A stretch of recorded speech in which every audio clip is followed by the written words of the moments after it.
భారత్ దాడి చేస్తే ఎదురుదాడికి దిగుతామని మేకపోతు గాంభీర్యం ప్రదర్శించిన పాకిస్తాన్ ఇప్పుడు ఉద్రిక్తతలు తగ్గించడానికి సిద్ధమని తెలిపింది.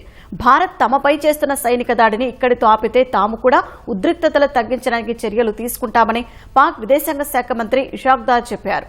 తమ సైన్యం కేవలం రక్షణాత్మక చర్యలు మాత్రమే చేపడుతోందని, కనీస దాడులు మాత్రమే చేస్తోందని గొప్పలు చెప్పుకునే ప్రయత్నం చేశారు.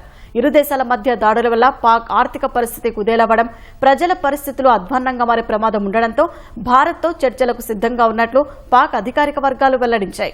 గురువారం రాత్రి నుంచి పాక్ భారత సరిహద్దు ప్రాంతాల్లో దుస్సాహసానికి ఒడిగడుతూనే ఉంది. బారాముల్లా నుంచి భుజ్ వరకు 26 ప్రాంతాలపైకి వరుసగా డ్రోన్లు ప్రయోగించింది. ముఖ్యంగా శ్రీనగర్ విమానాశ్రయాన్ని, అవంతిపుర వైమానిక స్థావరాన్ని లక్ష్యంగా చేసుకుని డ్రోన్లు ప్రయోగిస్తూ విఫలయత్నం చేసింది.